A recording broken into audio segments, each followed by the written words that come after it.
Hey folks, how we doing? So I'm down here at the wood lot here, and I had my tree service. They dropped off, that's still that red oak I was working on, and they dropped off some pin oak here the other day.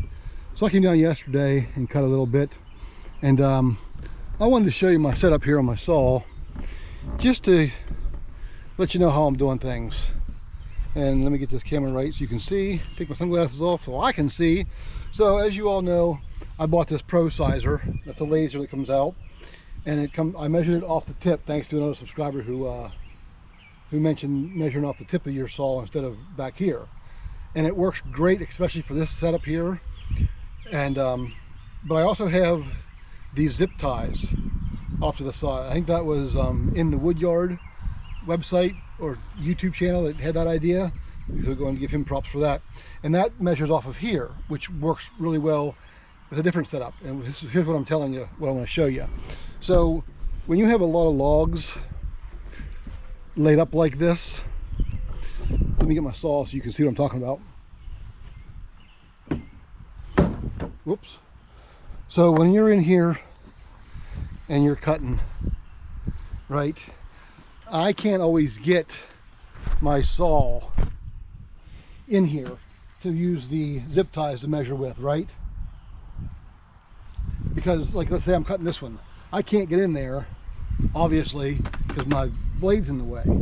That's where the laser comes in handy. I put the saw tip right here. The laser measures out, points, and shows me where my next cut is at. Or if I'm coming from the other end, the laser just points to the next spot I want to cut. Whereas if I can get my saw down there, I can use this zip tie, eyeball where the end of it's at, and just go to my next cut and start cutting. I like both ways of cutting. They both work great, but they're two different applications. Like I said, when they stack them up like this, I can't get my blade in there to get that zip tie to measure. So the Pro Sizer works really well for this application. If I just have one log sitting out there in the woods I drug back, I'm using the zip ties all day long. And if my battery dies on the Pro Sizer, I can just take my pickaroon and drag the logs out and lay them out here like this.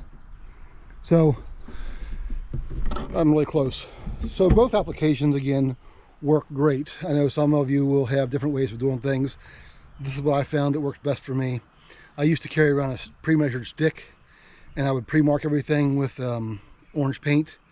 I haven't done that in a while. I still have paint. I still have my stick in case I need to do that, but I don't think I'm going to do it. So I'm going to set you guys up, guys, and we're going to cut on this log a little bit. Tell you what, it is super humid out today. It's about 10 o'clock right now. I was up this morning, did a video on my beehive, and I was just drenched in sweat. Took a break, went to my buddy's house. He just got back from vacation, checked in with him, see how he was doing. And I think we'll spend probably an hour down here cutting. So hopefully you can see how this works for me, how quickly it goes. It's much faster than using that stick method. You know, especially when my daughter was younger, she would always pre-measure the thing for me. So I would cut and I'd come back through and she had everything measured for me. But now I'm by myself, and I'm older, so she's out of the house. So I'm down here by myself. And just taking the time to measure all those just takes too much time. I don't want to mess with that. So let's get to work and get some of this wood cut. See you in a bit.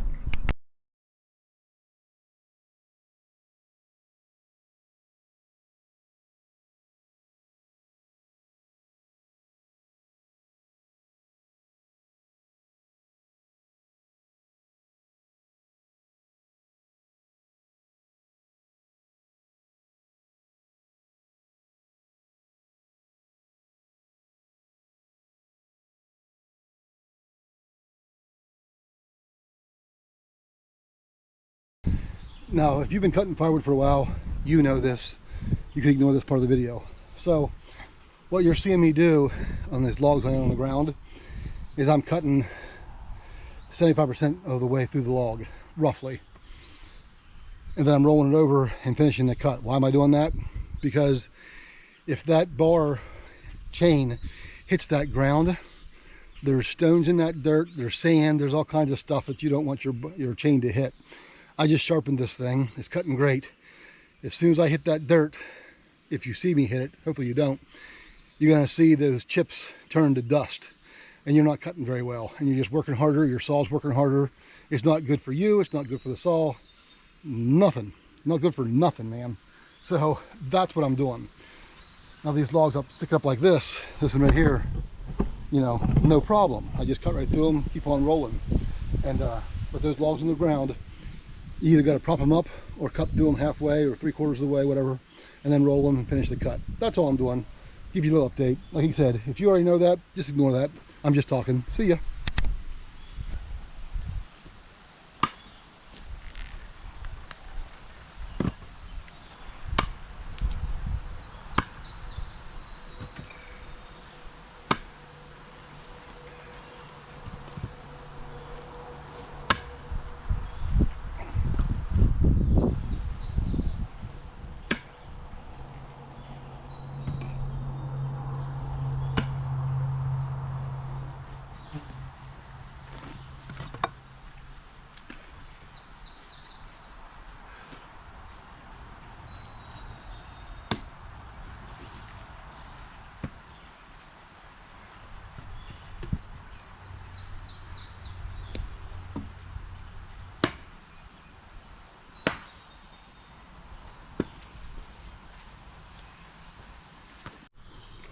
All right, back to work.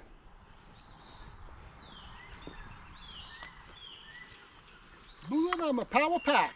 I got in a band with the gang.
What's up?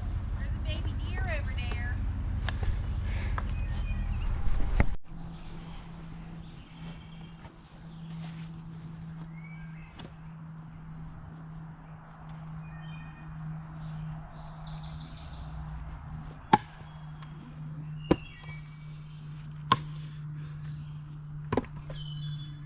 I'm cleaning all these logs up, these rounds, so I have my working area free so I don't trip. You don't want to trip with a live chainsaw in your hand, obviously. You know. So just take a few minutes, clean up your area. Doesn't take long. Pickaroon's nice for this. That wood is tough.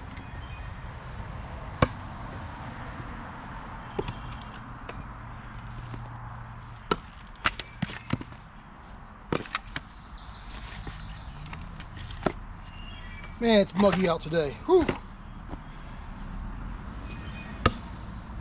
I had to stop filming.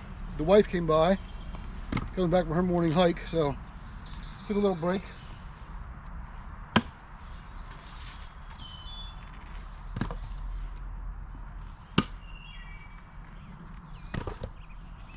Get out of there.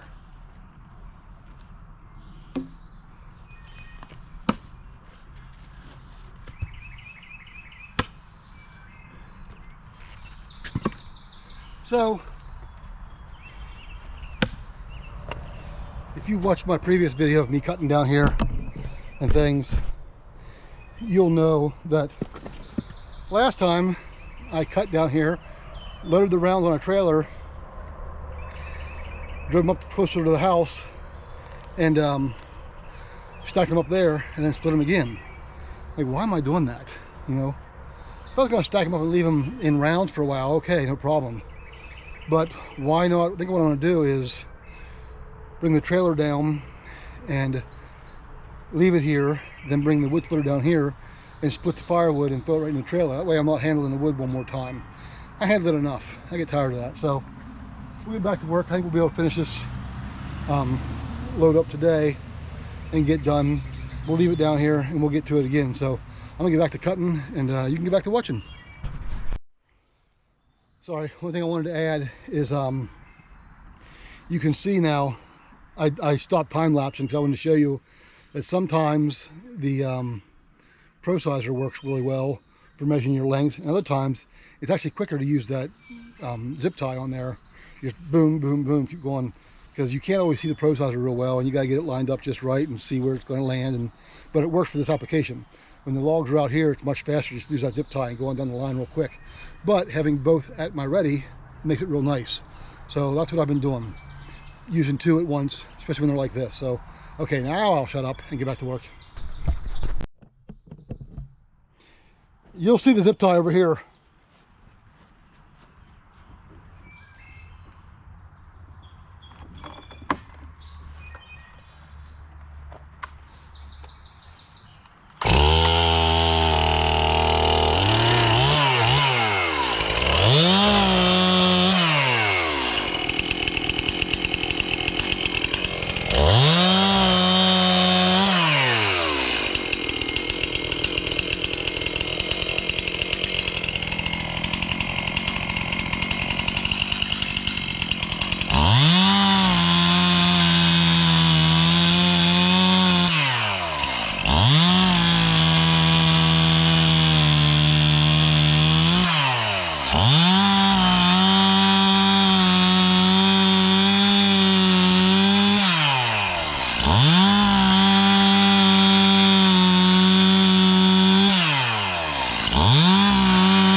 Man, it's too hot. You can see all that sweat in my glasses. I don't know if you can see that or not. I got a couple logs back there. I might cut them up, but you get the idea. Having two quick ways to measure your firewood is always nice. So I was just down here cutting. I thought, I'll make a video about this. So hey, give me a favor. If you're watching this video, like, subscribe, all that good stuff. It really helps me out. I think I'm up to 384. I would really like to get to 1,000. That would be great. So share them, like them, everything. But also, let me know what you want to see. I can cut firewood almost every day. I can split firewood almost every day. If you want to see that, let me know. I got tractor work I can do. I can show you that. I got the bees I can do. I got really several hundred acres out here I can work with. So you let me know what you want to see. I mean, the world is yours, folks. Let me know. I'll talk to y'all later. Thanks so much. Bye.